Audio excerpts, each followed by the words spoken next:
Dan kita akan masuk insya Allah pada kesempatan ini, semoga Allah berkahi, hadis ke-11 yang bunyinya dari Anas radhiyallahu anhu. Hadis yang cukup panjang kata beliau, diriwayatkan secara marfu dari ceramah Nabi SAW terhadap Aisyah radhiyallahu anha. Disebutkan bahwasanya Nabi SAW bersabda, "Ya Aisyatu, la taruddil miskina walau bisyikki tamrah. Ya Aisyatu, ahibbil masakina wa qarribihim yuqarribukillahu yaumal qiyamah." Yang artinya, wahai Aisyah, jangan pernah kamu menolak untuk memberi orang miskin, walau hanya dengan setengah buah kurma. Wahai Aisyah, cintailah orang-orang miskin dan dekatilah mereka. Niscaya Allah akan mendekatimu pada hari kiamat nanti. Hadis diriwayatkan oleh At-Tirmidzi di jilid 4 halaman 2352. Hadis-hadis ini atau hadis ini tentu dikuatkan dengan riwayat-riwayat yang lain dan ada penjelasan di footnote nomor 15. Asalnya hadis ini lemah, namun dia dikuatkan dengan riwayat-riwayat yang lain.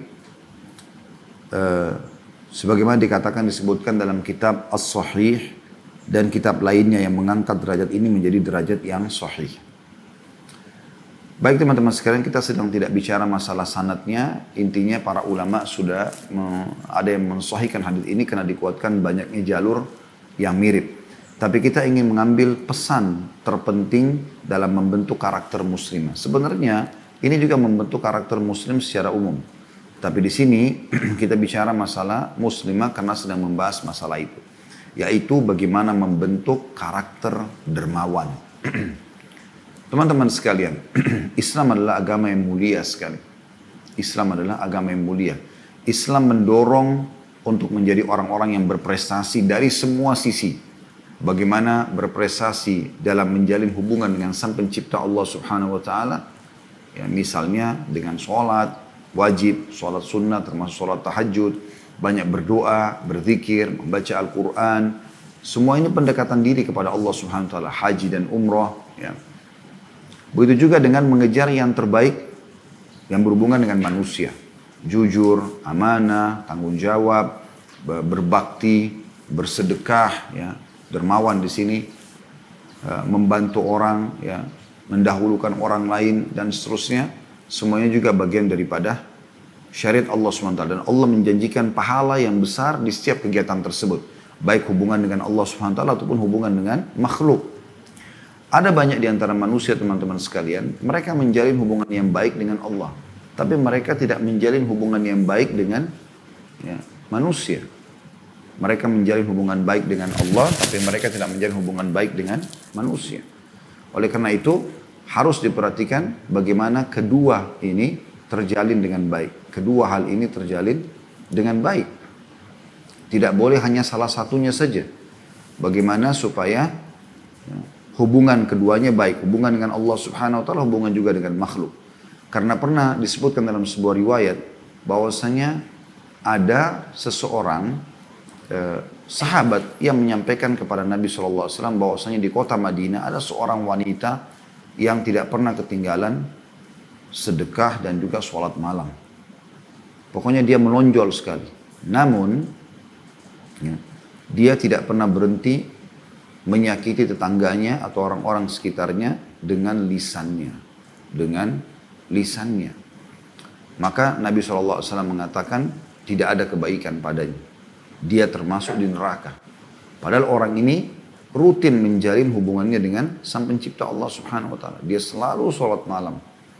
Tapi karena dia menyakiti orang dengan lisannya, maka bisa merusak, bahkan masukkan dia ke dalam api neraka.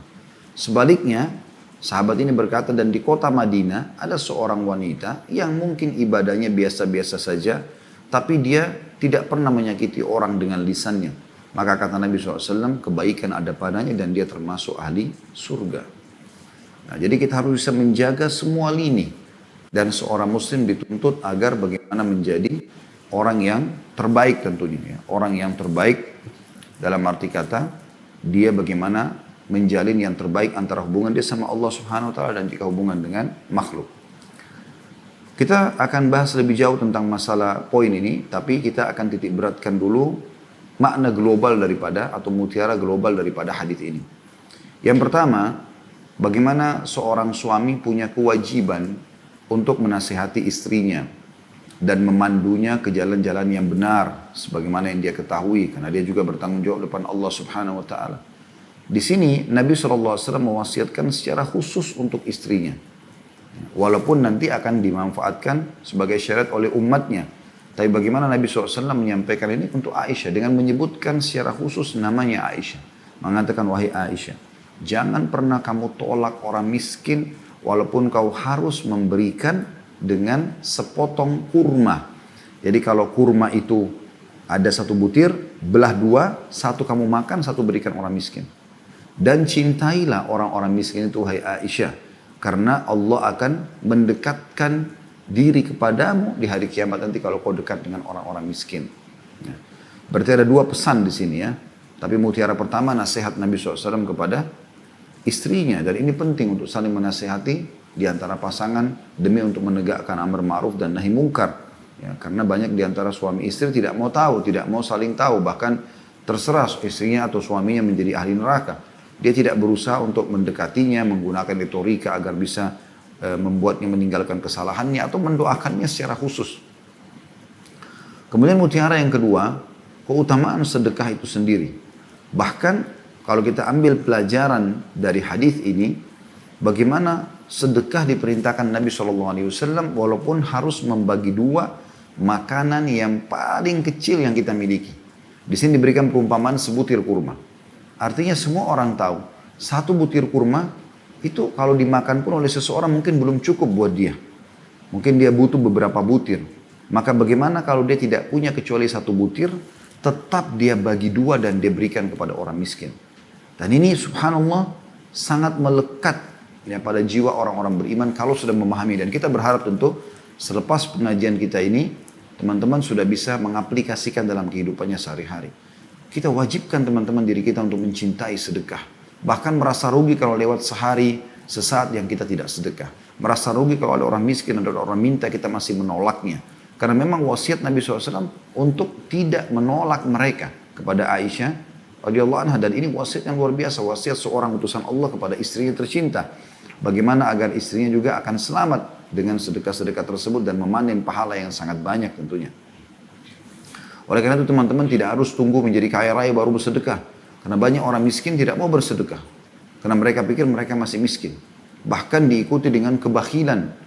Perhitungan akhirnya membuat mereka tidak akan pernah pindah dari keadaan terpuruk sisi ekonomi kepada keadaan yang kaya dan terpenuhi. Karena mereka memang selalu menjauhkan diri dari sedekah itu sendiri. Ya. Dan ini banyak diterapkan. Nanti akan kita berikan contoh-contoh bagaimana Ummul Mukminin Aisyah radhiyallahu anha menerapkan dalam hidupnya. Ya. Beliau pernah disebutkan oleh Imam Malik dalam kitab Muwatta'nya, beliau pernah akan berbuka puasa dan tidak punya kecuali sepotong roti saja. Kemudian ada seseorang yang mengetuk pintu menjelang buka puasa dan ternyata itu adalah seorang miskin yang minta makanan. Maka Aisyah pun menyuruh pembantunya untuk memberikan, radhiyallahu anha, memberikan ya, roti tersebut kepada orang miskin tadi. Padahal mereka tidak punya apa-apa lagi untuk buka puasa. Ini betul-betul sebuah ujian iman yang luar biasa. Bagaimana di saat kita lagi lapar-laparnya, tidak punya makanan kecuali itu, lalu diuji oleh Allah Subhanahu wa taala. Maka dia pun dengan penuh keyakinannya radhiyallahu anhu dan mengingat wasiat suaminya Rasulullah SAW untuk berbagi dengan orang miskin, dia pun memberikan roti itu semuanya. Padahal mereka akan berbuka puasa. Maka pembantunya sempat mengingatkan, kita tidak punya makanan lagi. Maka Aisyah mengatakan, berikanlah. Diberikanlah pada orang miskin tersebut.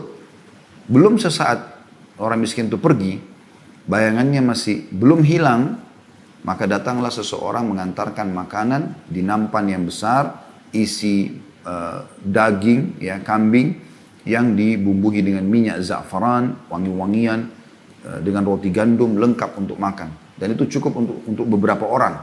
Maka Aisyah pun radhiyallahu anha menerimanya, kemudian buka puasa dengan itu bersama pembantunya, lalu sambil beliau berkata pada pembantunya, Ini makanan ini jauh lebih baik daripada rotimu tadi. Bagaimana Allah Azza wa Jalla membalas langsung orang-orang yang berbuat kebaikan di jalannya. Dan bagaimana Ummul Mukminin Aisyah radhiyallahu anha menerapkan masalah ini. Dalam sebuah riwayat yang lain, Ibnu Zubair, Abdullah bin Zubair radhiyallahu anhuma, ponakan Aisyah, pernah mengirimkan hadiah ya, kepada Ummul Mukminin Aisyah. Saya katakan ponakan tadi karena istri Zubair namanya Asma. Asma adalah saudarinya Aisyah. Dan Abdullah bin Zubair anaknya Asma, berarti ponakan Aisyah dari saudarinya perempuan. Gitu. Kemudian dikirimlah uang. Kalau saya tidak salah dalam riwayat disebutkan sekitar 3.000 dirham. Banyak sekali. Begitu menerima, langsung Aisyah tidak pakai pertimbangan apapun, meminta agar dituang dirham-dirham tersebut ya, dalam sebuah wadah seperti mangkuk, lalu beliau sibuk membagikannya. Pada saat tiba, sudah selesaikan dibagi semua dan menjelang waktu makan, Aisyah meminta makanan kepada pembantunya. Pembantunya mengatakan, ini ada kebetulan roti saja. Lalu pembantunya mengatakan, wahai Ummul Mukminin, andai saja Anda tadi menyisipkan 1 dirham saja untuk kita bisa beli daging. Maka kata Aisyah, jangan kau mengingatkanku karena sudah terjadi. Andai saja kau berbicara pada saat aku sementara membaginya, maka mungkin aku akan sisipkan buat kita makan. Tapi bagaimana beliau sangat mencintai ya, sedekah itu sampai-sampai pada tingkat kebutuhannya pun beliau lewatin, artinya tidak dipikirkan lagi.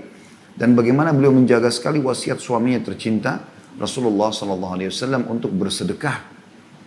Bahkan dikatakan dalam beberapa athar tidak terlewatkan hari-hari kecuali Aisyah bersedekah. Beliau bersedekah baik kepada orang kaya ataupun orang miskin. Dalam sebuah riwayat sahih dijelaskan pernah lewat orang miskin lalu beliau minta makanan beliau berikan. Dan pernah lewat juga orang yang berpakaian bagus, punya wibawa, lalu Aisyah pun tetap radhiyallahu anha memberikan sedekah makanan kepadanya. Jadi saking sukanya dengan sedekah tersebut. Ya.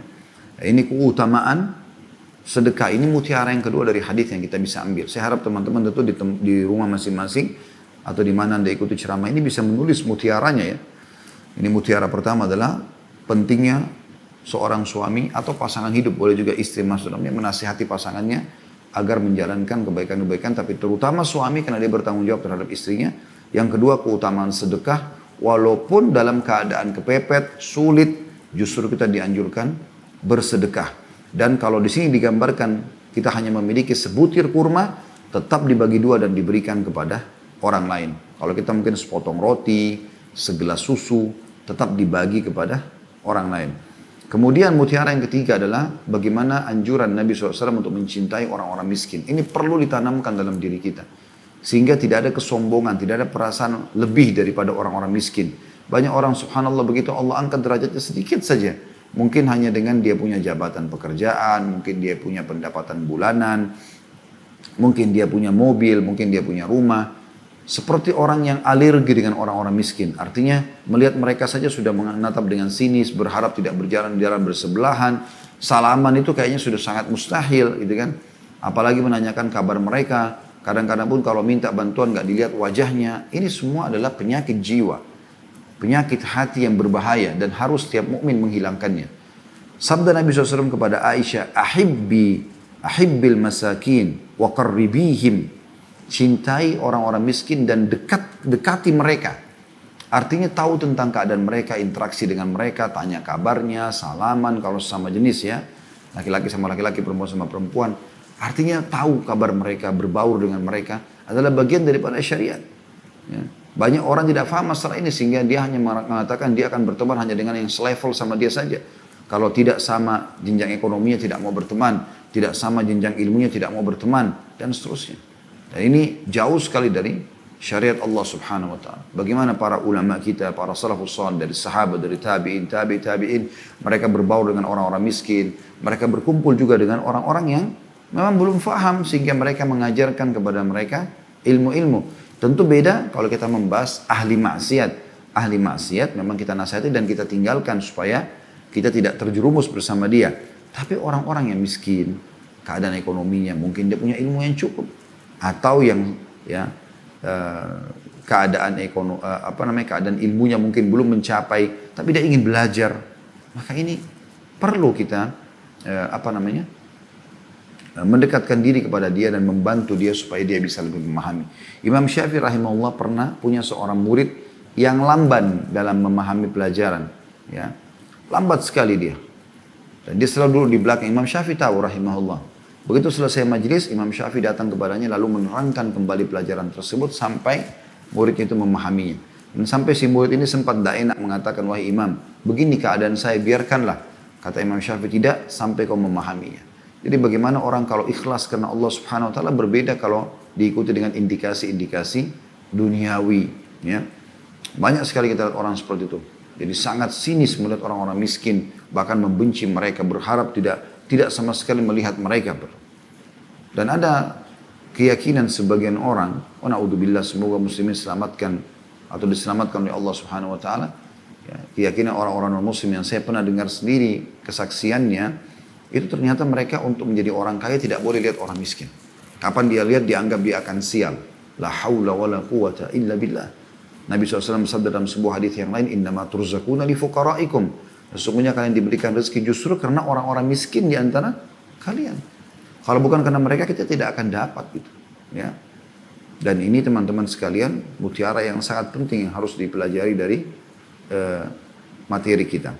Saya akan coba masuk lebih dalam teman-teman sekalian membahas tentang masalah sedekah ini, ya, kedermawanan.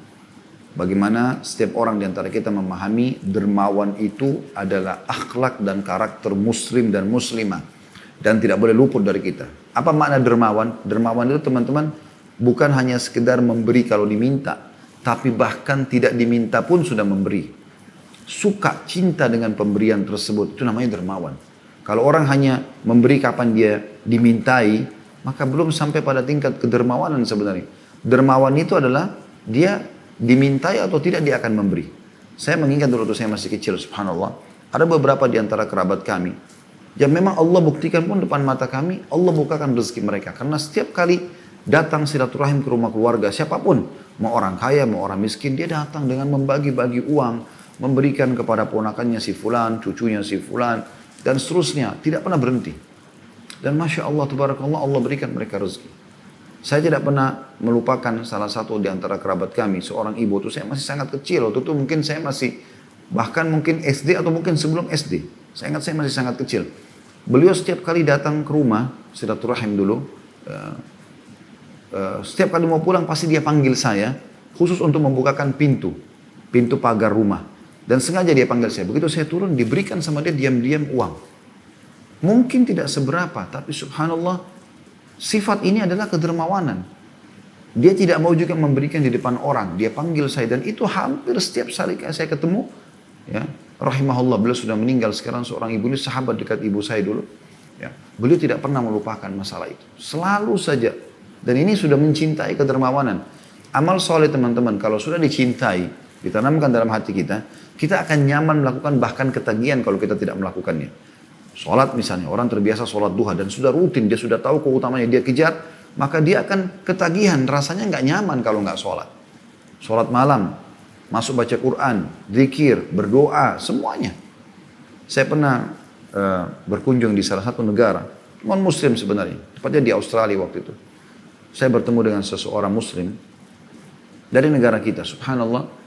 Saya sering sampaikan dalam ceramah, salah satu penyebab, salah satu waktu yang diterima doa adalah pada saat hujan turun. Dia, subhanallah, orang ini kalau turun hujan, nggak pernah berhenti. Nggak pernah berhenti berdoa maksud saya. Selalu dia kesempatan masuk digunakan untuk berdoa.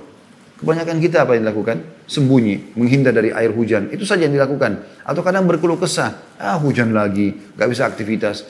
Padahal pada saat itu dalam hadis disebutkan doa mustajab. Ya. Karena Nabi SAW pernah pada saat turun hujan di Madinah, beliau mengatakan, ya, sesungguhnya ini rahmat Allah yang baru turun, maka berdoalah. Ya. Atau kama qala Nabi SAW, maka ini adalah hal yang baik, gitu kan. Jadi ada orang sudah ketagihan sampai dia mengatakan, anak ini termasuk orang yang sangat mencintai doa, rasanya ketagihan, selalu ingin berdoa, selalu menyampaikan hajatnya kepada Allah SWT. Ini contoh. Begitu juga dengan sedekah. Orang kalau sudah suka dengan sedekah ini, dia udah tahu, dia ingin kejar keutamaannya, sebagaimana nanti kita akan sebutkan insya Allah lagi keutamaan-keutamaannya, itu dia akan ketagihan. Ada di antara jemaah saya, subhanallah, Beliau langsung membahasakan, saya sudah ketagihan Ustaz dengan sedekah. Karena sudah sangat tahu, keluarkan sekian akan datang sekian. Lebih banyak berlipat-lipat ganda dan sudah dibuktikan. Makin banyak dia luncurkan di jalan Allah SWT, makin banyak dia dapatkan sedekah-sedekah. Atau rezeki-rezeki dari Allah Subhanahu Wa Taala. Sehingga mereka nggak lagi perhitungan, sudah tahu. Ya. Ingat, untuk mendapatkan ikan paus atau ikan besar, Anda butuh kapal tanker yang besar. Kalau Anda cuma menggunakan kail kecil, Anda akan dapatkan ikan yang kecil juga. Bagaimana Anda memancing, tanda kutip sini, rezeki yang besar, juga dengan pengorbanan yang besar. Abdullah bin Umar radhiyallahu anhu, sahabat Nabi yang mulia, itu tidak pernah teman-teman kata Nafi'. Nafi' adalah mantan budak beliau yang sudah menjadi muridnya. Dibebaskan oleh Abdullah bin Umar. Makanya dikatakan Nafi' maula Ibnu Umar radhiyallahu anhu ajma'in. Dia seorang tabi'in, tapi kita mengatakan radhiyallahu anhu ajma'in. Beliau menceritakan kalau Abdullah bin Umar ini kalau mencintai sesuatu, pasti dia langsung sedekahkan. Sebagai bentuk cintanya kepada Allah Subhanahu Wa Taala. Jadi kapan dia cinta sesuatu, dia langsung sedekahkan. Disebutkan dalam satu kisah, beliau pengen sekali makan ikan. Ya. Kebetulan beliau berada di wilayah yang tidak mudah mendapatkan ikan. Di kota Madinah, tidak mudah mendapatkan ikan karena jauh dari laut. Ya. Maka beliau pengen sekali makan ikan, sudah sekian lama gitu. Sampai akhirnya istrinya mendapatkan seekor ikan, seekor ikan, dan dimasakkanlah buat Abdullah bin Umar ini. Bagaimana seseorang kalau pengen sekali makan sesuatu, kemudian didapatkan, ya. Apalagi istrinya tahu cara masak yang disukai oleh suaminya. Begitu dihidangkan di atas meja, subhanallah, ada orang miskin ketuk pintu. Disuruh buka, Abdullah bin Umar minta istrinya buka, begitu dibuka orang miskin minta makanan. Lalu Abdullah bin Umar mengatakan, berikan ya, ikan ini. Maka istrinya pun mengatakan, kita bisa memberikan kepada dia 1 dirham. Kita bisa berikan dia roti. Maka kata Abdullah bin Umar, tidak demi Allah. Aku tidak mencintai sesuatu kecuali akan korbankan kepada Allah SWT. Sekarang Allah lagi menguji imanku. Seakan-akan Abdullah bin Umar mengatakan, sekarang Allah menguji imanku. Sekarang ini makan aku suka. Tapi diperintahkan untuk aku keluarkan. Maka berikanlah. Kemudian dia membatalkan keinginan dan hasratnya untuk makan ikan yang sudah lama dia rindukan. Hanya karena ingin berkorban bersedekah di jalan Allah SWT. Lihat bagaimana para salafus soleh, saudaraku seiman, sangat mencintai perintah Allah SWT dan menjadikan ini sebagai karakter mereka, kebiasaan mereka yang luar biasa gitu. Sampai disebutkan dalam riwayat bahwasanya Abdullah bin Umar radhiyallahu anhu tidak pernah melewatkan sehari kecuali beliau bersedekah walaupun hanya dengan sebutir bawang. Jadi mereka menanamkan rasa cintanya ya, terhadap sedekah itu sendiri, Sedekah ini teman-teman sekalian, tentu banyak kisah-kisah, nanti coba kita akan singgung insya Allah. Memiliki banyak sekali ya, manfaat-manfaat ya, dari sisi ibadah, dari sisi pendekatan diri kepada Allah Subhanahu Wa Taala, juga dari sisi ya, keperluan kita di dunia. Yang pertama sekali, sedekah itu teman-teman sekalian akan menyembuhkan penyakit.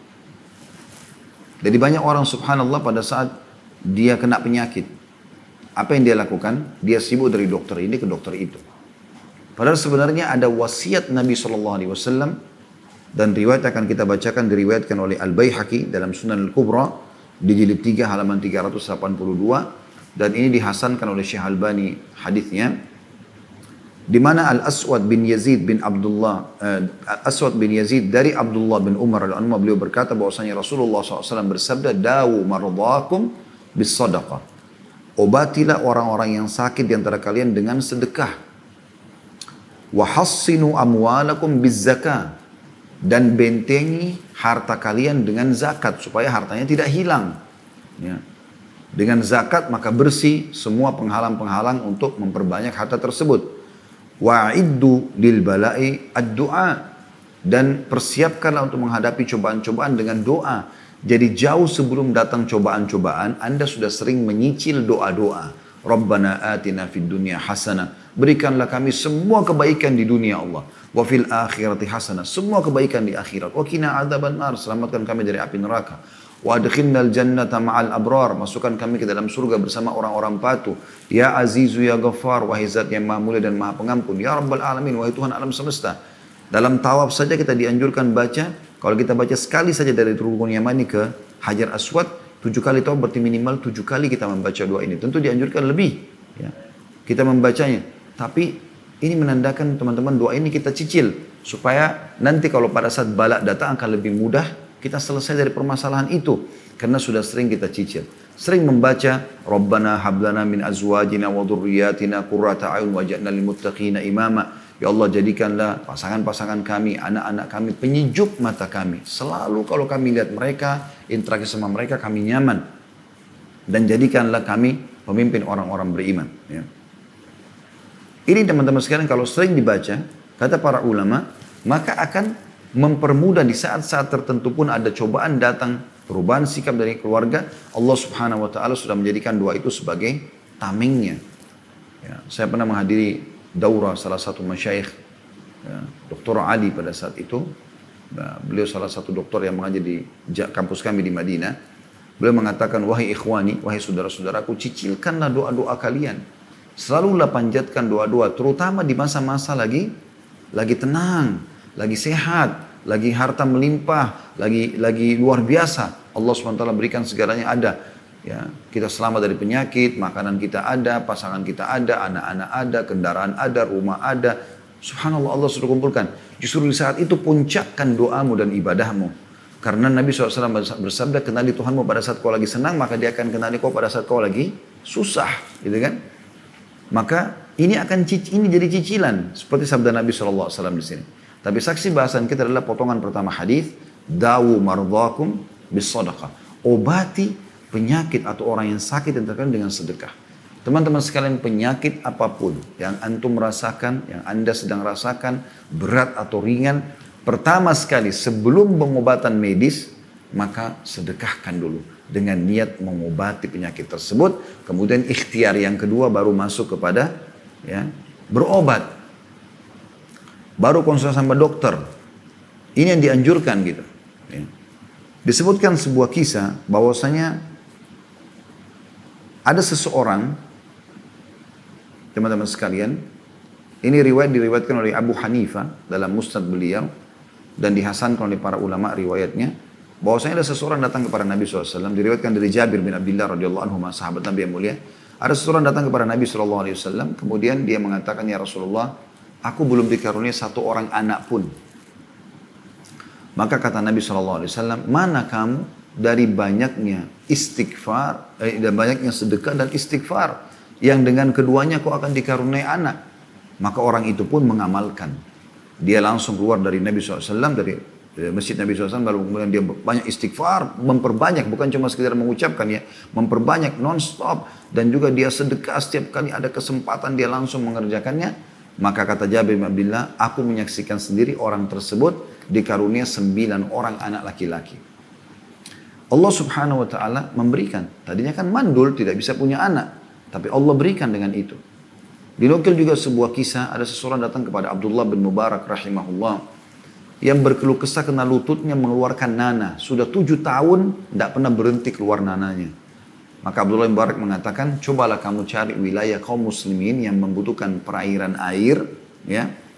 Kemudian buatlah sumur buat mereka. Dengan niat semoga Allah menyembuhkan penyakitmu ini. Maka dia pun ya, melakukan hal tersebut, dan ternyata dalam beberapa hari saja setelah itu sembuh kering luka yang bernanah di lututnya yang sudah 7 tahun tersebut. Jadi nukil seseorang dari salafus saleh dulu, kisahnya di wajahnya kena ya sesuatu ya. Artinya ada luka yang sampai membusuk ya. Dan jalan sekian tahun. Kemudian dia pun menanyakan kepada seorang ulama bagaimana solusinya, maka dipandu dia untuk bersedekah. Dia pun disuruh bersedekah dengan air, maka dia pun menggali sebuah mata air di depan rumahnya, lalu kemudian dia membiarkan orang mengambil siapa saja yang menginginkan itu, dan ternyata subhanallah dalam hitungan sepekan dari kejadian tersebut wajahnya sembuh total kembali seperti belum pernah ada luka sebelumnya. Nah, ini teman-teman sekalian bukan hanya sekedar testimoni atau seremoni saja. Ini adalah fakta-fakta lapangan yang memang betul terjadi seperti itu. Ya. Berapa banyak orang yang tidak memahami masalah ini. Ya. Dan kisah-kisah seperti ini teman-teman semuanya dinukil dari oleh para ulama-ulama yang memang jelas ya referensinya. Jadi tadi kisah itu tentang masa lalu kisah tadi seseorang yang luka wajahnya itu dinukil oleh Muhammad Hamid Abdul Wahab dalam kitab At-Tijarah Ar-Rabihah. Ya. Dan ulama yang didatangi adalah bernama Abu Usman As-Sabarani yang memandu dia agar memberikan air ya di depan rumahnya. Bahkan dalam kisah ini disebutkan bahwasanya ya, Uthman As-Sabarani sempat bermimpi Rasulullah SAW memerintahkan dia untuk menyampaikan kepada orang yang minta tadi saran itu untuk mengalirkan air di depan rumahnya. Dan dia pun mengikutinya. Begitu juga dengan ada kisah seseorang teman-teman sekalian yang Allah subhanahu wa ta'ala sembuhkan ibunya yang sudah tidak bisa lagi bergerak di atas ranjang. Sudah nggak bisa lagi bergerak. Stroke di atas ranjang dan tiba-tiba saja. Maka dinukil sebuah kisah ini kejadian nyata di Saudi belum berapa lama. Ya. Kalau ada kisah seseorang dan orang ini tidak menyebutkan namanya, intinya dia mengatakan saya punya seorang teman, ya, dan ini diangkat oleh Hasan bin Ahmad bin Hasan Hammam dalam buku beliau Keajaiban Sedekah ya tentang masalah kisah ini. Beliau mengatakan orang ini tinggal di Saudi, kemudian dia kebetulan punya sahabat dekat yang dipenjara dan dia tidak tahu sebabnya apa. Kemudian dia pun datang ke penjara lalu dia ngomong sama temannya, ingin mencari tahu kenapa kamu di penjara. Temannya mengatakan, saya menanggung utang 100.000 real. Ini cukup besar, mungkin sekitar 380 juta kalau kita uang rupiah ya. Tapi dia bilang saya kepepet, bukan juga dipakai dalam kemaksiatan, dia pakai dalam kebutuhan keluarganya, ibunya dan segala macam. Intinya dipakai untuk kebaikan. Dan orang ini dia bilang saya cuma punya uang 5.000 real, saya ingin membayar tapi yang punya pemilik piutang nggak mau tahu. Sehingga saya harus dipenjara dan saya hanya bisa keluar kalau lunas. Maka orang ini yang menjadi temannya tadi yang mendengarkan kisah itu mengatakan saya keluar dari penjara dan saya merasa prihatin dengan teman saya ini. Saya pun mulai menemui teman-teman saya yang saya kenal, relasi-relasi saya yang memang kira-kira punya uang. Saya ceritakan tentang kisah teman saya ini. Lalu terus saja mereka mengeluarkan sedekah masing-masing semampunya dan terkumpul uang pada saat itu sekitar 30.000 real. Ya, dia bilang terkumpul uang. Dalam kisah ini seperti itu. Tapi masih kurang sekitar 70.000, masih banyak gitu. Masih 2/3-nya lagi.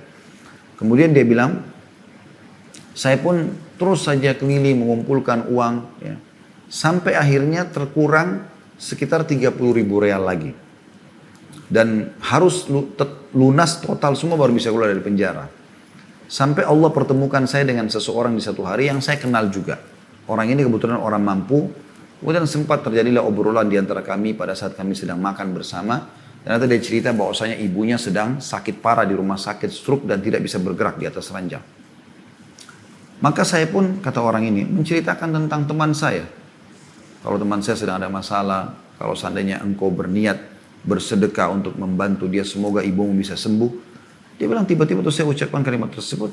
Pengusaha tadi tiba-tiba berdiri, lalu dia sudah dengar tadi totalnya kurang sekitar 30.000 real lagi karena dari 30.000 tadi terkumpul lagi terus sampai sudah 70.000, sisa 30.000 lagi. Dia berdiri langsung diambil totalnya lalu dia serahkan ke tangan saya. Maka saya pun sangat gembira sambil mendoakan semoga ini betul-betul menjadi penyebab ibunya sembuh. Dia bilang, saya pun langsung ke penjara, saya serahkan uang itu semua 100.000 real kepada teman saya dan akhirnya dia pun bisa keluar. Setelah selesai, tiba-tiba di hati saya tersirat, saya ingin menelpon teman saya tadi yang menyumbang 30.000 cash. Karena yang lainnya itu semua pada nyumbang 100 real, 200 real. Artinya tidak sebesar orang ini spontan langsung sebesar itu. Maka begitu saya telepon, setelah salam langsung saya tanya bagaimana kabar ibu anda. Dia mengatakan Alhamdulillah segala puji bagi Allah ibu saya sembuh. Kata orang ini, coba ceritakan semenjak kapan ibumu bisa sembuh. Dia bilang demi Allah semenjak saya serahkan uang ke tangan kamu 30.000 real itu. Dan ini teman-teman kisah nyata terjadi. Maka yang menukil kisah ini mengatakan saya tiba-tiba teringat firman sabda Nabi SAW, Da'u mardakum bis sadaqah. sembuhkan orang-orang sakit di antara kalian dengan sedekah. Ya. Demikian juga sebuah kisah bahwasanya ada seseorang yang kena penyakit kanker. Orang ini termasuk pengusaha Saudi. Kemudian dia kena penyakit kanker dan karena dia divonis oleh dokter kankernya itu ganas dan tidak ada solusi lain, di kemungkinan dia akan diamputasi di beberapa titik di kakinya, ya, kemudian juga itu pun belum tentu sembuh total. Maka dia pun pada saat itu dia kebetulan berobat di luar negeri, dia pun izin sama dokternya semua kalau mengatakan saya jangan dieksekusi dulu, saya akan coba pulang ke keluarga saya akan menyampaikan semua, saya akan tulis wasiat buat mereka.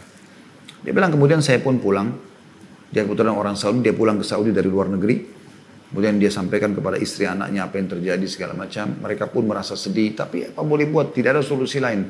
Terdekat sekarang secara medis adalah dia harus operasi dan diamputasi sebagian anggota tubuhnya. Itu pun belum tentu sembuh. Maka dia bilang, sementara dia lagi keluar dari rumahnya, dia pun melewatin tempat pemotongan daging, pemotongan hewan, dan ada seorang ibu yang sangat tua, kelihatan kemiskinan di wajahnya, lagi mengumpulkan tulang-tulang yang sudah tidak dipakai. Para tukang jagal ini itu membuangnya, sudah nggak dipakai lagi karena orang juga tidak mau membeli kalau tulang yang tidak ada dagingnya.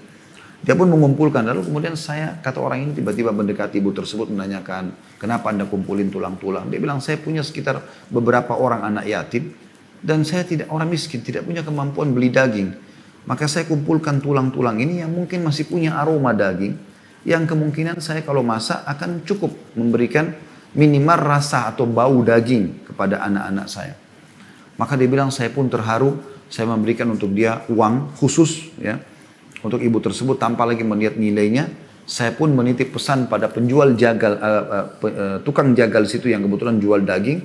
Saya bilang, ini setiap pekan kirimkan ke rumah ibu ini daging. Jumlahnya sekian kilo, lalu saya bayar sekaligus. Jadi dia rutin kan akan memberikan, maksudnya setiap minggu dia akan kirimkan uang. Diberikanlah untuk 1 bulan pada saat itu, jadi 4 kali pengiriman daging. Maka ibu itu pun berterima kasih lalu mendoakan, setelah itu pergi. Dia bilang, saya pun berangkat ke luar negeri ke dokter saya. Dokter sudah pada nunggu semua di rumah sakit yang memang mewah karena orang ini kaya. Kemudian sebelum diadakan operasi, ya, maka diadakanlah pemeriksaan yang intens lagi kepada dia. Dan dokternya sempat kaget melihat hasil daripada foto yang ada.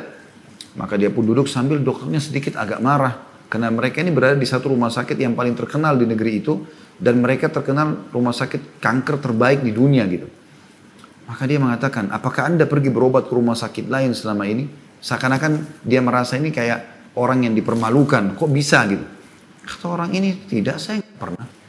Terus dia bilang, anda jangan bohong dengan saya. Dalam kisahnya seperti itu.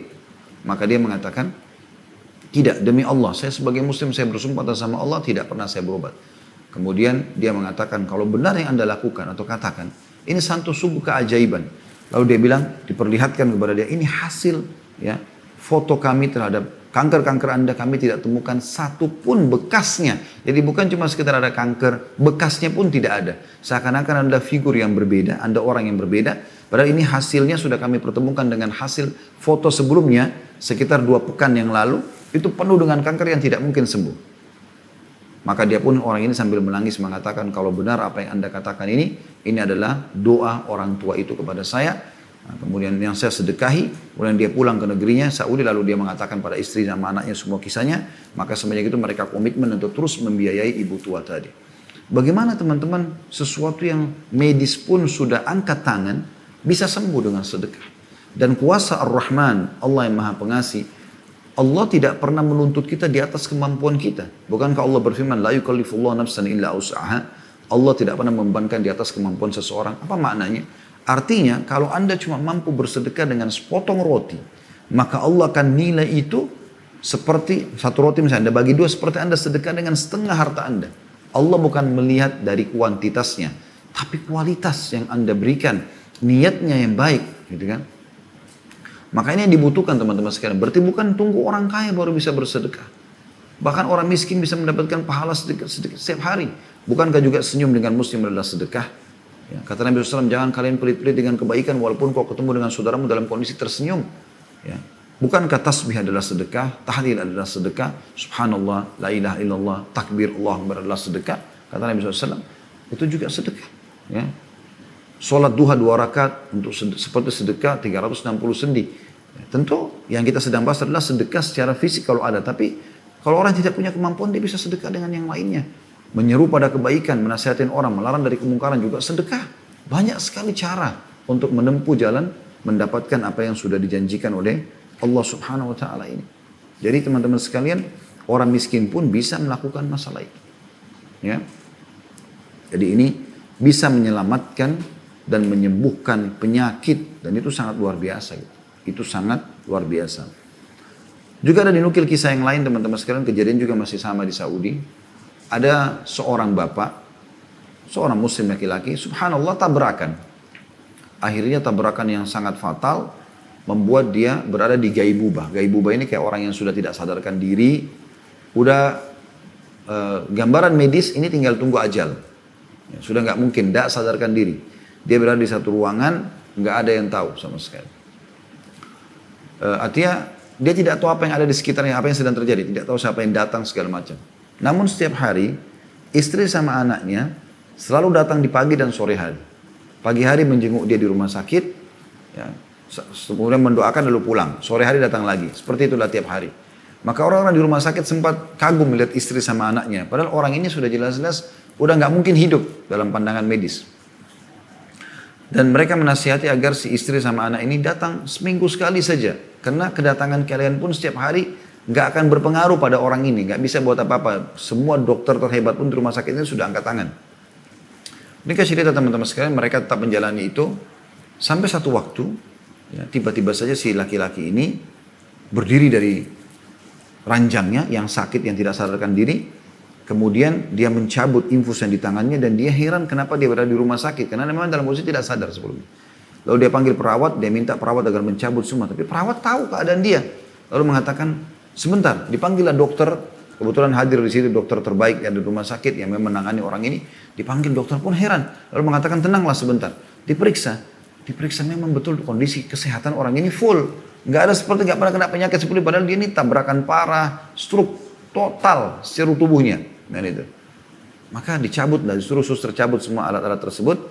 Kemudian datang istrinya sama anaknya. Yang kebetulan melihat dia duduk, menangis, memeluk, dan bersyukur kepada Allah. Ringkas cerita seperti itu.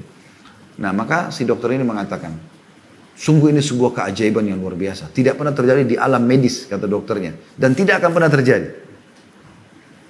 Dia bilang, saya hanya ingin tahu ibu. Apa yang anda lakukan sebenarnya? Kenapa kok bisa suami anda yang sudah stroke ini tiba-tiba seperti ini?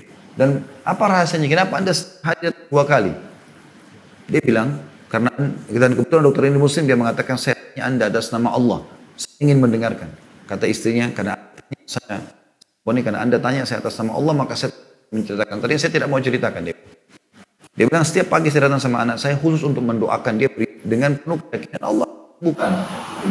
Dan kami berharap suatu waktu dia akan duduk seperti sekarang. Inilah bayangan kami pada saat kami berdoa. Dan setiap sore hari, pada kami keluar, kami sebelum datang, kami bersedekah.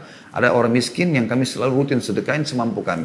Dengan berharap sedekah itu bisa menyembuhkan penyakit ya, suamiku ini. Maka ternyata Allah kabulkan dan dia pun pulang ke rumahnya dan sempat hidup beberapa tahun setelah itu. Ini teman-teman diantara potongan-potongan kisah saja yang banyak sekali sebenarnya yang kisah-kisah seperti ini. Ada dinukil juga kisah masih sama dari orang yang sama ya, dari Hasan bin Ahmad bin Hasan Hammam, hafizahullah. Beliau tulis buku Keajaiban Sedekah dan menukil kisah ini. Beliau mengatakan ada seseorang, ayahnya, dia tinggal sama ayahnya berdua, ibunya sudah meninggal. Ayahnya ini kena penyakit ginjal, batu ginjal, maaf. Dan merasa sakit tiba-tiba, sulit sekali untuk, sebagaimana Anda tahu mungkin ya, sulit untuk ke kamar belakang, kamar kecil, buang air besar, buang air kecil, berjalan sakit, segala macam hal gitu. Setelah dicek dokter ternyata memang dia punya batu ginjal dan tidak ada cara lain kecuali harus operasi. Ringkas cerita, mereka pun mempersiapkan diri untuk operasi, tapi dijadwalkan minggu depan. Nah, Kebetulan pada saat hari sudah mereka pulang dari rumah sakit itu, dicek bahwasanya akan harus operasi minggu depan. Ayahnya sementara nunggu di rumah. Dia pun kebetulan baru kerja di satu tempat, anak ini kerja di satu tempat kerja, dan ini adalah gaji pertama dia di bulan pertama. Sehari setelah diantar ayahnya ke rumah sakit tersebut, dia pun ke kantor lalu dia terima gaji. Dia dengan gembira menerima karena gaji pertama, dia ingin menyampaikan kepada ayahnya. Subhanallah, dalam kisah ini dikatakan dia lagi jalan menuju ke rumah, lalu dia temukan ada satu bapak tua, miskin, duduk di pinggir jalan. Kelihatan orang yang sangat sulit hidupnya. Lalu dia pun datang menanyakan kabarnya dan menanyakan keadaannya. Orang itu mengatakan memang dia adalah orang susah. Maka dia berazam pada saat itu untuk memberikan seluruh gajinya. Tidak tertinggal satu real pun di situ. Waktu itu karena orang Saudi. Tidak meninggalkan satu real pun. Semua dikasih. Entah berapa ribu real gaji itu. Dikasihlah semuanya. Dengan niat semoga ayahnya sembuh. Subhanallah, keajaiban terjadi, dinukil kisah nyata ini oleh beliau. Dikatakan pada saat anak ini pulang ke rumah. Tiba-tiba dia bayar rumah, ayahnya buka pintu sambil tersenyum. Dan anaknya kaget. Kenapa ayah? Khair insya Allah. Mudah-mudahan baik. Kenapa anda tersenyum gembira seperti ini? Dia bilang, alhamdulillah anakku. Beberapa waktu sebelum ini, sebelum kamu datang, tiba-tiba saya merasa nyeri yang sangat luar biasa dan saya harus ke kamar kecil. Lalu saya buang air, ternyata keluar batu tersebut. Lalu diperlihatkanlah batu itu. Dan sekarang saya merasa sangat lega. Subhanallah, tanpa operasi, Allah subhanahu wa ta'ala sembuhkan dengan sedekah. Ya, saya yakin teman-teman sekalian dengan kisah-kisah seperti ini sebenarnya, walaupun kisah ini hanya sekedar melengkapi sebenarnya hadis Nabi SAW, karena hadis Nabi SAW sudah cukup buat kita tadi. Itu sudah cukup, harusnya membuat kita sadar kalau benar-benar sedekah itu sangat mujarab, ya, sangat luar biasa. Bukan cuma itu teman-teman sekalian, bisa Anda jadikan sedekah itu sebagai penyebab keluarnya dari permasalahan yang sedang dihadapi, ya. Karena tadi contoh-contoh itu ya hanya sekedar contoh dalam sedekah, tapi menyelamatkan dari penyakit. Tapi bisa misalnya sumpek, sedih, suntuk, ada fitnah yang sedang menimpa, ada ghibah, ya, apa saja, ada sihir, semua teman-teman bisa ditepis dengan sedekah. Sedekahkan secara khusus. Anda kalau yang mendengarkan ceramah kami ini masih ada masalah yang dilalui, coba bersedekah, tapi bersedekah dengan sesuatu yang mungkin Anda belum pernah lakukan sebelumnya. Cari pakaian yang terbaik yang Anda paling sukai, atau apa saja kira-kira yang paling Anda sukai, coba infakkan yang paling disukai itu. Yang paling disukai dengan niat insya Allah bisa bertawassul kepada Allah subhanahu wa ta'ala. Kita bisa ambil dalilnya dari surah Al-Imran ayat 92 yang berbunyi a'udzubillahi minasyaitonirrajim lan tanalu birra hatta tunfiqu mimma tuhibbun wa ma tunfiqu min syai'in fa innallaha bihi alim. Yang artinya kamu sekali-kali tidak sampai pada kebajikan, tidak akan mendapatkan kesempurnaan pahala, ya, sebelum kamu menafkahkan sebagian harta yang paling kamu cintai. Dan apa saja yang kamu nafkahkan, maka sungguhnya Allah mengetahuinya. Ada kisah yang unik di sini. Kisah tentang Abu Talha radhiyallahu anhu. Abu Talha seorang dari Ansar yang sangat terkenal dengan kekayaan dan kedermawanannya. Dia pernah teman-teman sekalian pada saat mendengar firman Allah subhanahu wa ta'ala ini, dia pun langsung datang kepada Nabi SAW seraya membacakan firman Allah ini. Kemudian dia mengatakan, ya Rasulullah, untuk mengejar keutamaan ayat ini, menginfakkan apa yang paling aku cintai, aku memiliki sebuah kebun namanya Bayruha. Bayruha ini sebuah kebun di depan masjid Nabi SAW. Dan punya mata air yang jernih, bersih, airnya dingin. Bahkan Nabi SAW seringkali datang ke situ meminum airnya. Dan menjadi sebuah buah bibir kebun ini karena memiliki ratusan pohon kurma yang berbuah bagus. Dan ini membuat salah satu sebab Abu Talha menjadi orang kaya karena masalah itu. Kemudian dia mengatakan, ya Rasulullah, sesungguhnya aku ingin meraih apa yang Allah sebutkan dalam firman-Nya ini. Dan yang paling aku cintai dari hartaku adalah Bayruha. Ya. Jadi ini menandakan boleh mencintai harta yang saleh, yang baik, yang halal gitu kan. Beliau mencintai, mengatakan saya paling cintai dan saya akan jadikan di jalan Allah. Maka aturlah ya Rasulullah, kemana anda lihat aku keluarkan.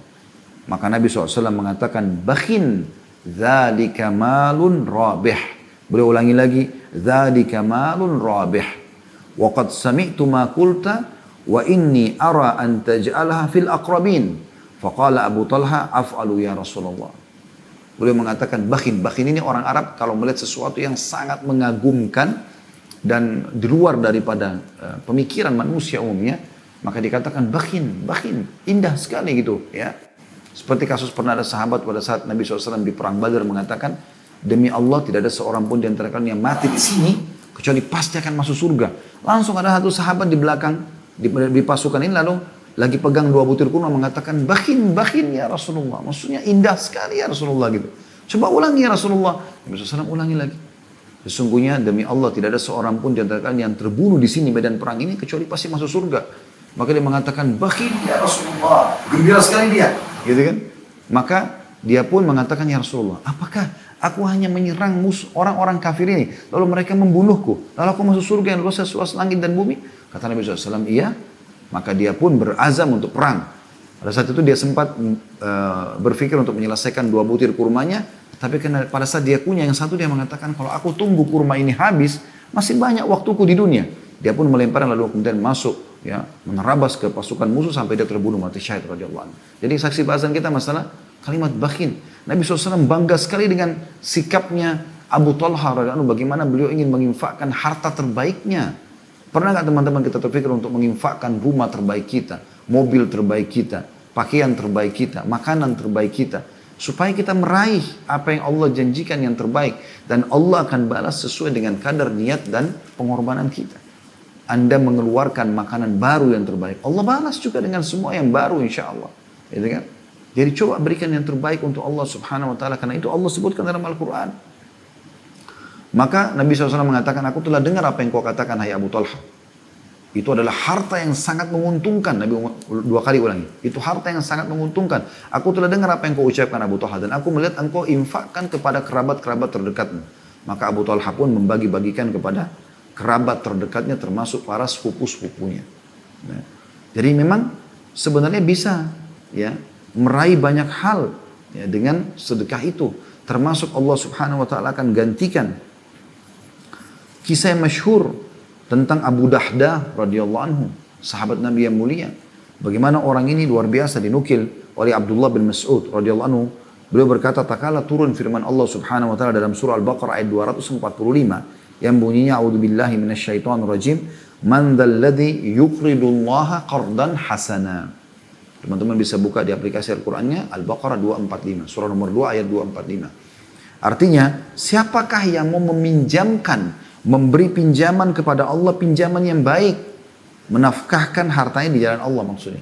Allah nggak butuh harta manusia, tapi dia memberikan karena Allah. Abu Dahdah radhiyallahu anhu lalu datang kepada Nabi SAW. Pada saat mendengar ayat ini awal turun, dia pertama datang langsung kepada Nabi SAW mengatakan, wahai Rasulullah, apakah Allah hendak meminta pinjaman dari kami atau dari kita? Kata Nabi SAW, ya benar wahai Abu Dahdah.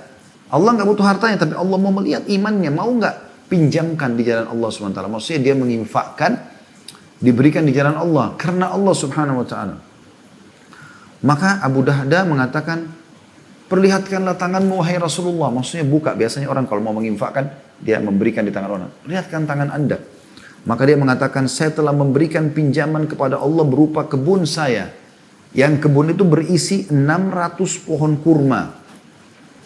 Maka Nabi SAW pun mengatakan, baiklah. Kemudian Abu Dahdah pulang, pergi ke kebun itu yang sangat disukai sama dia. 600 pohon kurma bukan sedikit gitu. Maka dia pun mengatakan di dalamnya kebetulan ada istrinya Ummu Dahdah dan anak-anaknya. Dia mengatakan, wahai Ummu Dahdah, wahai anak-anakku, keluarlah dari kebun ini karena aku telah meminjamkan kebun ini kepada Allah. Maka Nabi SAW bersabda, kam min azkin radahin li Abi Dahdati fil jannah. Berapa banyak, kata Nabi SAW, betapa banyak, melimpah sekali pohon-pohon kurma yang lebat buahnya untuk Abu Dahdah di surga. Beliau mengucapkannya sampai beberapa kali. Hadis ini diriwayatkan oleh Abu Ya'la dan juga At-Tabarani dengan para perawi yang thiqat atau terpercaya. Dalam riwayat lain disebutkan bahwasanya Anas bin Malik menukil kisah, ada seseorang datang kepada Nabi SAW, kebetulan anak yatim. Dan dia ingin bercocok tanam, ya, di satu tempat, tapi di tempat itu ada orang yang punya 1 pohon kurma, cuma 1 pohon kurmanya saja. Lalu dia, anak yatim ini minta mau beli, nggak dikasih. sedekahkan tidak mau, diberi juga nggak mau. Maka anak yatim datang kepada Nabi SAW mengatakan, ya Rasulullah, tolonglah saya untuk membeli atau minta untuk dihadiahkan ke saya pohon kurma. Orang ini punya satu kurma nggak mau. Saya nggak bisa bangun apa-apa di situ tanpa menebang pohon ini gitu. Maka Nabi SAW pun mengatakan pada orang itu dalam riwayat yang sahih, ya, kata Nabi SAW, a'tihi iyaha binakhlatin fil jannah. Kasih kepada saudaramu ini, tidak usah dia beli, sedekahkan, kau akan diganti dengan pohon kurma di surga. Tapi ternyata orang ini masih nolak, nggak mau dia. Dan hadis ini hadis sahih riwayat Ahmad, Al-Baihaqi, Al-Bawi dan juga Al-Hakim dalam Mustadrak dari Anas radhiyallahu anhu. Dia katakan namun dia menolak memberikannya. Kemudian Abu Dahda berkata kepada laki-laki tadi, juallah pohon kurmamu yang satu itu dengan bayarannya kebunku yang berisi 600 pohon kurma.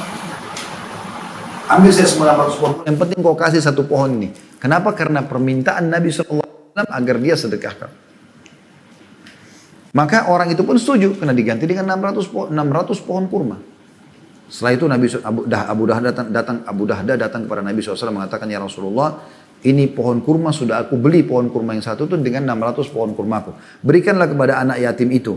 Maka Nabi SAW, aku serahkan kepadamu. Maka Nabi SAW bersabda, kam min azkin radahin di Abi Dahdati fil jannah. Di Abi Dahda fil jannah. Betapa banyak pohon kurma yang lebat, yang buahnya untuk Abu Dahda di surga. Ya, bisa terjadi dua kisah yang berbeda, maksudnya Abu Dahda sempat bersedekah dengan 600 pohon kurma tadi memang untuk Allah SWT. Bisa juga memang beliau bersedekah menukar satu pohon kurma orang yang pelit bersedekah di jalan Allah dengan 600 pohonnya dia. Yang penting itu bisa disedekahkan. Ini teman-teman sikap para salafus saleh yang luar biasa gitu ya. Semoga Allah SWT memudahkan kita untuk bisa mengamalkan. Mereka sangat luar biasa dalam bersedekah. Mereka tidak pernah punya perhitungan-perhitungan dalam bersedekah. Mereka luar biasa, yakin sekali terhadap apa yang dijanjikan oleh Nabi Muhammad sallallahu alaihi wa ala alihi wa sahbihi wasallam. Ya. Baik teman-teman sekalian, itu yang pertama tentang masalah bisa menyembuhkan penyakit, bahkan bisa menyelesaikan banyak perkara-perkara kita. Ya, banyak sekali. Gitu. Baik, yang kedua teman-teman sekalian, yang bisa kita dapatkan kalau kita bersedekah, sedekah itu akan menghapuskan dosa-dosa. Kesalahan Anda akan hilang semuanya. Sebagaimana dinukil dari hadis yang diriwayatkan oleh Imam Muslim, dinukil oleh Imam Tirmidzi dan disebutkan oleh Albani dalam Sahih Tirmidzi dari Muadz bin Jabal radhiyallahu anhu, beliau berkata, Rasulullah SAW bersabda, as-sadaqatu tudfi'ul khati'ata kama yudfi'ul ma'un nar. Sesungguhnya sedekah itu benar-benar akan menghapus dosa-dosa dan kesalahan, pelanggaran-pelanggaran, sebagaimana air memadamkan api. Air memadamkan api. Jadi sudah bisa menyembuhkan penyakit, bisa memberikan solusi dari setiap permasalahan hidup. Plus lagi, sedekah itu ternyata bisa membersihkan dosa-dosa. Itu luar biasa. Ya.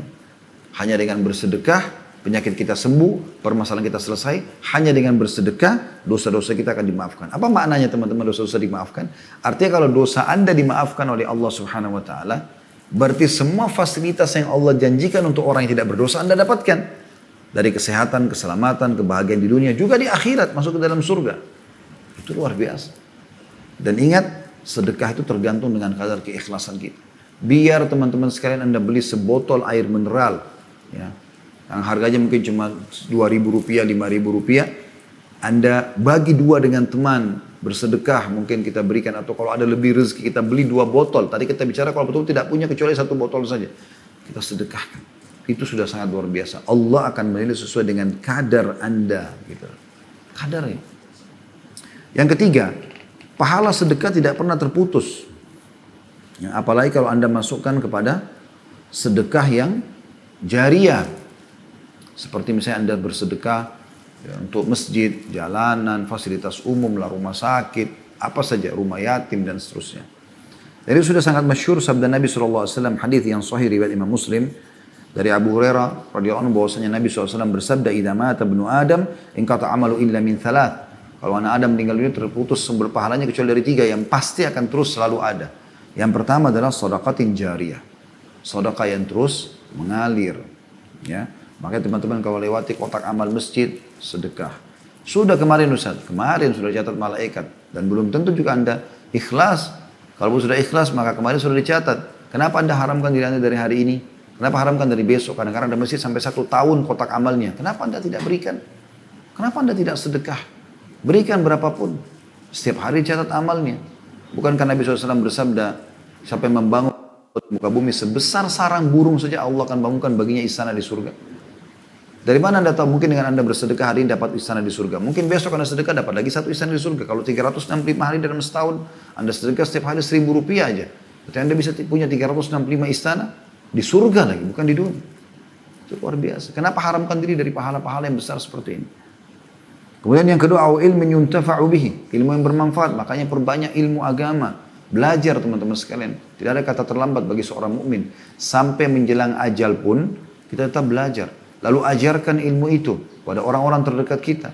Ajarkan kebaikan-kebaikan. Kata Nabi SAW, seluruh malaikat di langit, seluruh makhluk Allah di langit, sesungguhnya Allah, malaikat-malaikatnya, penghuni langit, dan juga seluruh penghuni bumi termasuk ikan-ikan di lautan, bahkan semut di lubangnya dan ikan di lautan, akan memohon ampun untuk para pengajar kebaikan. Kenapa Anda tidak mau mengatakan, akhi sholat, ukhti sholat? Rasulullah SAW bersabda, apa susahnya?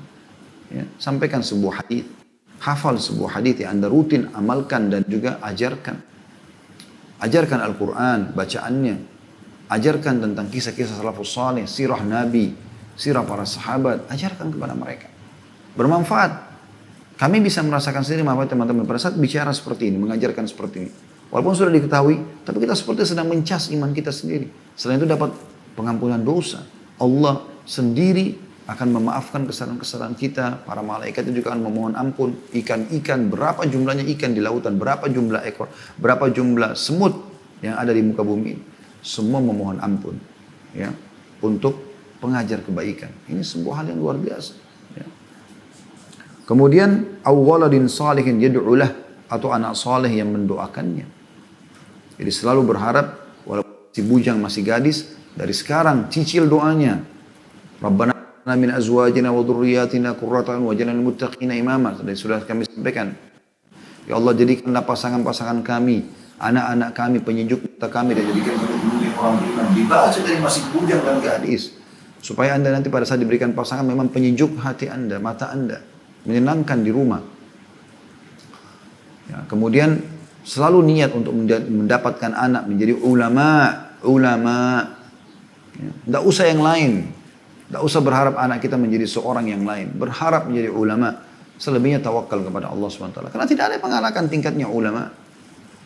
Kebanyakan orang angan-angannya selalu hanya angan-angan duniawi saja. Bukan kami mengatakan jangan. Hanya sebatas untuk menjadi seorang ini, seorang itu. Saya tidak usah sebutkan profesinya. Tapi dia tidak pernah, akhirnya anaknya diarahkan ke sana dan tidak pernah ada pendidikan agama sama sekali. Dan agama yang terpenting, itulah anak soleh yang akan mendoakan Anda nanti. Aset amal jariah. Itu yang terbaik. Ya, jadi pahala sedekah itu tidak akan terputus. Ini yang ketiga tentunya yang kita bisa dapatkan. Ya. Yang keempat, Allah Subhanahu Wa Taala akan mengganti semua yang kita sedekahkan. Bahkan lebih besar daripada apa yang kita keluarkan. Allah Subhanahu Wa Taala berfirman di dalam surah Saba ayat 39. A'udzu billahi minasyaitonir rajim. Qul inna rabbi yabsutur rizqa liman yasha'u min ibadihi wa yaqdiru lah. Wa ma anfaqtum min syai'in fa huwa yukhlifu wa huwa khairur raziqin. Surah Saba ayat 39. Katakanlah hai Muhammad kepada seluruh pengikutmu, sesungguhnya Tuhanku melapangkan rezeki bagi siapa yang dikehendakinya di antara hamba-hambanya dan menyempitkan bagi siapa yang dikehendakinya. Semoga kita termasuk orang yang Allah lapangkan.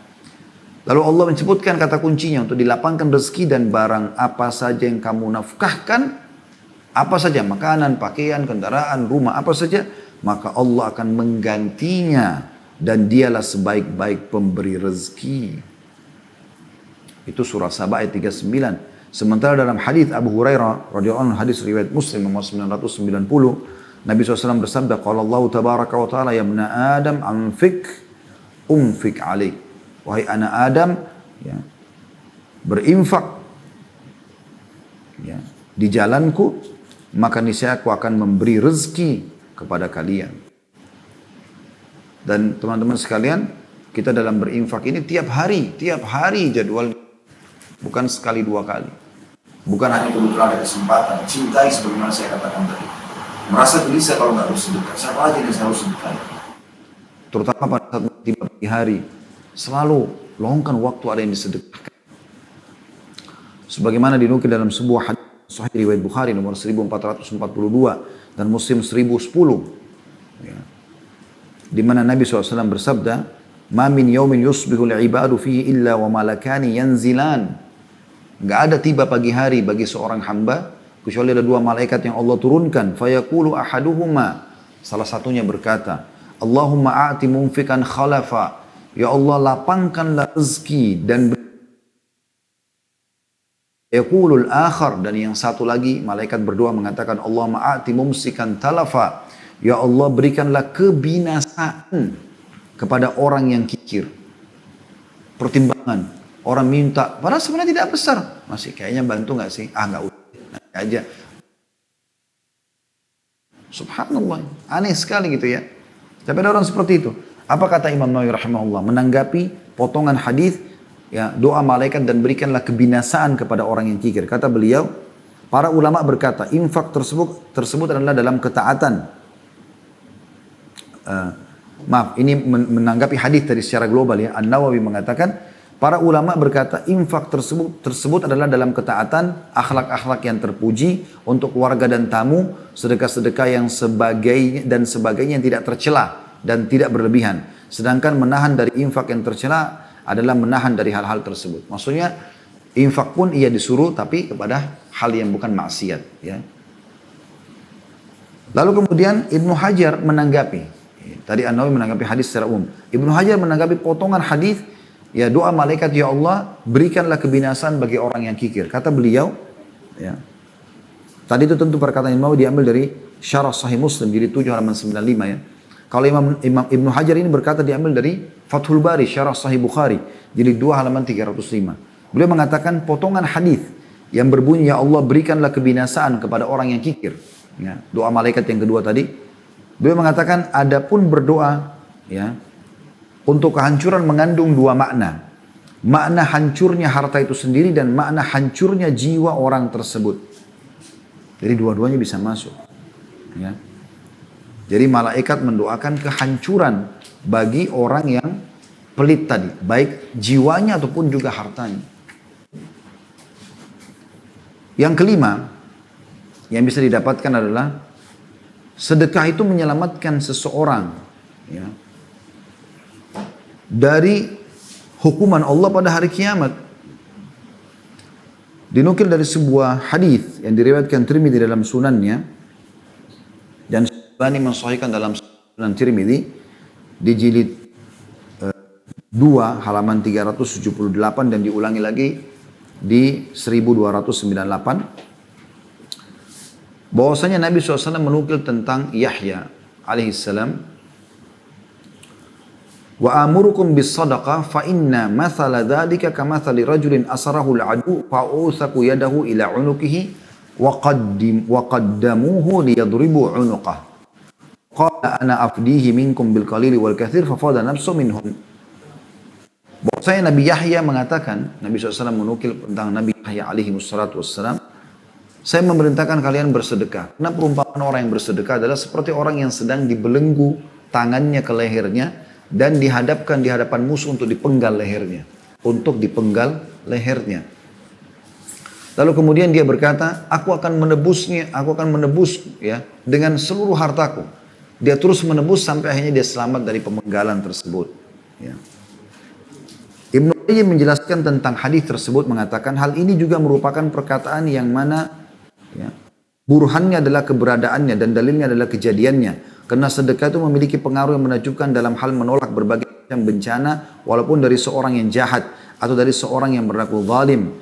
Bahkan dari seorang kafir karena Allah Ta'ala akan menolak darinya berbagai macam bencana dengan sedekah. Hal itu adalah suatu perkara yang telah dimaklumi di antara manusia baik yang terpelajar maupun tidak. Diambil dari kitab Al-Wabil As-Sayyib, jilid 1 halaman 49. Ya. Itu kurang lebih yang kelima, dan yang keenam adalah dia adalah bukti nyata tentang keimanan seseorang. Karena tanpa bersedekah, berarti orang itu belum terbukti keimanannya. Dia berkorban di jalan Allah Subhanahu wa taala. Diambil daripada potongan hadis yang diriwayatkan oleh Imam Muslim, yaitu potongan sabda Nabi SAW, was-shadaqatu burhan. Dan sedekah itu adalah bukti nyata atas keimanan seseorang. Kata An-Nawawi rahimahullah, diambil dari syarah Sahih Muslim, jadi 3 halaman 101, dikatakan bahwa sedekah itu adalah hujjah atau dalil atas keimanan pelakunya. Karena seorang munafik tidak mau melakukannya. Ya. Karena dia tidak meyakininya. Lalu barang siapa yang bersedekah maka dapat menjadi bukti keimanannya. Teman-teman, sedekah bisa menyelamatkan dari musibah dan menjauhkan dari kematian buruk. Ini sudah kita berikan gambaran tadi beberapa kisah-kisahnya. Tapi renungi sabda Nabi SAW.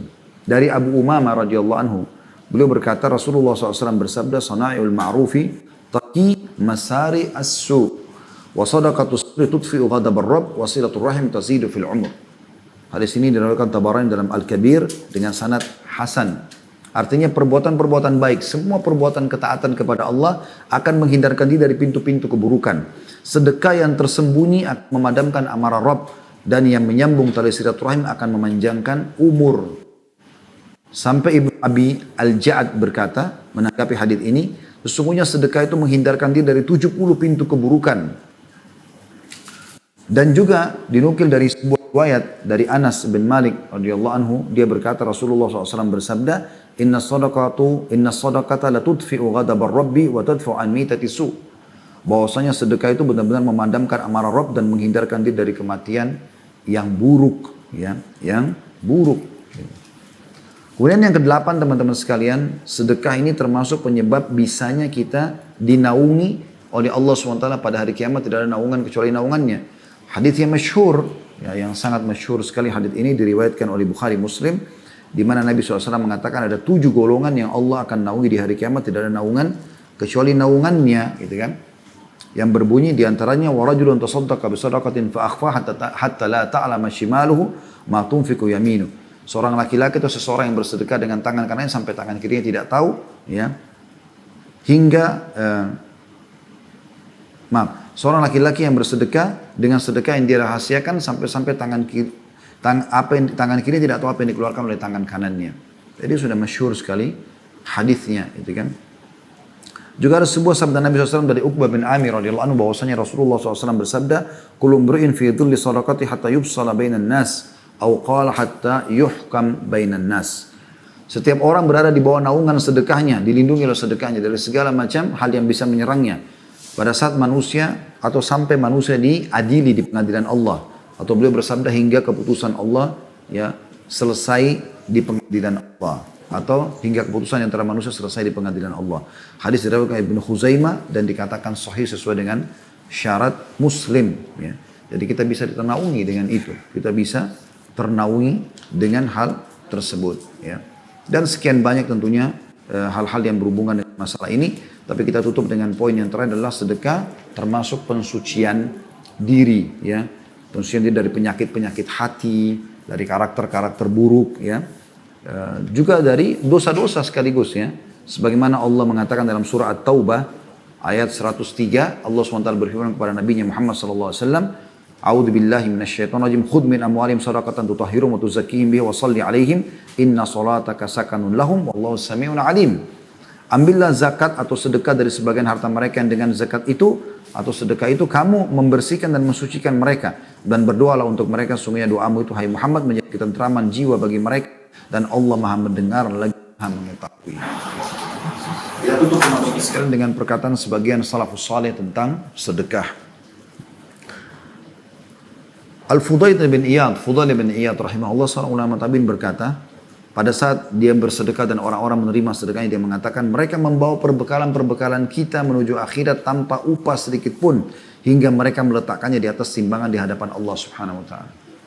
Itu peringatan yang luar biasa. Artinya, jangan pernah teman-teman kita menganggap orang yang miskin yang menerima sedekah atau orang yang kita sedekah, mereka yang butuh. Mereka enggak butuh.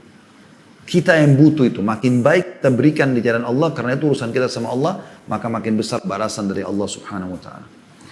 Al-Laits mengatakan Ibn Sa'ad rahimahullah, barang siapa yang telah mengambil dariku satu sedekah atau hadiah, maka hak dirinya atas diriku adalah lebih besar daripada hak diriku atas dirinya. Karena dia telah menerima apa yang telah aku korbankan kepada Allah. Maksudnya dia lebih berhak aku hormati karena dia terima sedekahku. Karena sedekah ini untuk Allah, yang nanti Allah akan berikan aku balasan. Dengan dia menerima, maka berarti aku akan menerima balasan dari Allah. Berarti dia lebih berhak untuk aku hormati daripada aku menghormati dia. Kan sekarang banyak orang terbalik. Dia merasa perlu dihormati oleh orang yang telah dia berikan bantuan. Ini keliru. Justru bantuan itu sangat bermanfaat bagi dia sendiri gitu. Kemudian Asy-Syu'bi mengatakan, barang siapa yang tidak memperlihatkan bahwa dirinya lebih butuh kepada ganjaran sedekah daripada seorang fakir yang butuh kepada sedekah itu sendiri. Jadi dia harus tanamkan dalam dirinya, kita lebih butuh dengan sedekah itu daripada orang miskin yang menerimanya. Kalau dia tidak melihat itu, maka dia telah membatalkan sedekahnya dan telah memukul wajahnya sendiri dengan sedekah itu. Umar bin Abdul Aziz berkata rahimahullah, sholat itu akan menyampaikan dirimu setengah perjalanan. Puasa menyampaikan dirimu kepada pintu sang raja. Allah SWT, sedangkan sedekah menyampaikan dirimu ke hadapan raja tersebut. Yahya bin Mu'ad berkata rahimahullah, tidaklah saya mengetahui satu biji yang mengimbangi gunung-gunung dunia kecuali sedekah. Yang terakhir perkataan dua sahabat yang mulia, Umar bin Khattab kata radhiyallahu anhu, sesungguhnya amal itu saling berbangga-bangga, lalu sedekah mengatakan saya adalah yang paling baik di antara kalian. Terakhir wasiat Ali radhiyallahu anhu, bagaimana beliau menganjurkan kita agar meletakkan sedekah pada tempatnya supaya maksimal dapat pahala. Beliau mengatakan radhiyallahu anhu, barang siapa yang telah diberikan suatu harta oleh Allah, maka hendaklah yang menyambung kekerabatan dengannya. Memperindah jamuan untuk tamunya, menolong seseorang yang membutuhkan, membebaskan tawanan, orang terputus jalan, orang-orang miskin, para mujahidin, dan dia bersabar atas musibah yang menimpa hartanya. Mungkin ditipu, mungkin begini, mungkin begitu. Karena dengan perkara-perkara itu, dia akan memperoleh kemuliaan dunia dan akhirat. Ini saya kuatkan dengan kisah Abdullah bin Umar al-Anuma, itu seringkali menilai hamba-hamba sahaya untuk dibebaskan kalau mereka soleh. Maka semua hamba-hamba sahayanya kena tahu itu, mereka setiap kali menjadi hamba sahaya, Abdullah bin Umar beli di pasar, mereka selalu rajin ke masjid segala macam. Abdullah bin Umar kalau lihat sudah baik disedekahkan. Teman-temannya pada bilang mengatakan, wahai Abu Abdurrahman, julukannya Abdullah bin Umar, Anda ditipu sama mereka, mereka pura-pura soleh. Maka Abdullah bin Umar tersenyum sambil mengatakan, katanya maknanya kalau kami ditipu pun di jalan Allah tidak ada masalah. Yang penting kami bersedekah untuk Allah subhanahu wa ta'ala. Allahu a'lam.